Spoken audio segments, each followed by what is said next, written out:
جی وعلیکم السلام ورحمۃ اللہ۔ محترم بھائی کا سوال کہ زور کی نماز رہ گئی ہے تو عصر کا وقت ہو گیا، عصر کی رہ گئی تو مغرب کا وقت ہو گیا، تو نمازیں کس طرح ادا کرے؟ محترم بھائی، اگر زور کی نماز رہ جائے تو عصر تک اس کو وقت نہیں ملا پڑھنے کا، اگر نماز عصر کا وقت ہو گیا تو امام عصر پڑھائے گا، یہ پیچھے زور کی نیت کر لے جی، اور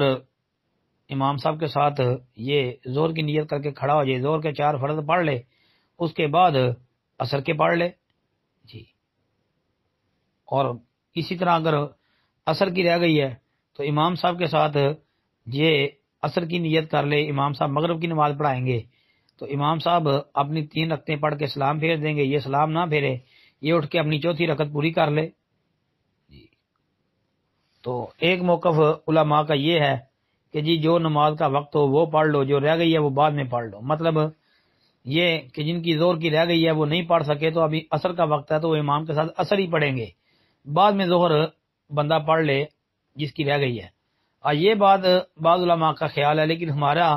جو موقف ہے اس بارے میں وہ یہ ہے کہ بھائی اگر کسی کی زور کی نماز رہ گئی ہے تو وہ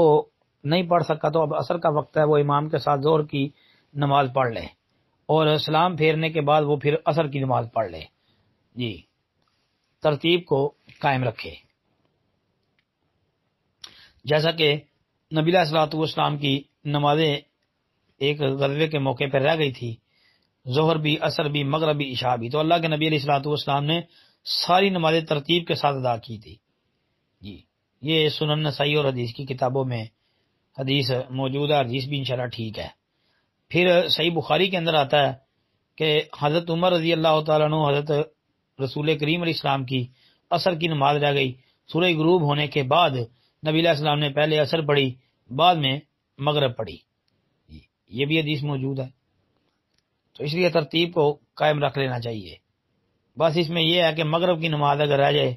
تو آگے عشاء کا وقت آ جائے تو اس میں علماء کی تحقیق تھوڑی مختلف ہے، کیونکہ مغرب کی رکعتیں 3 ہوتی ہیں تو عشاء کے ساتھ وہ کس طرح پڑھی جائے گی اس میں خاصا اختلاف ہے۔ اس کے لیے بھی ہماری ویڈیو جو ہے وہ بنی ہوئی ہے، وہی آپ چیک کر لیں انشاءاللہ، اس میں آپ کو اس کے بارے میں بھی جو ہے تحقیقی جواب مل جائے گا۔ السلام علیکم ورحمۃ اللہ۔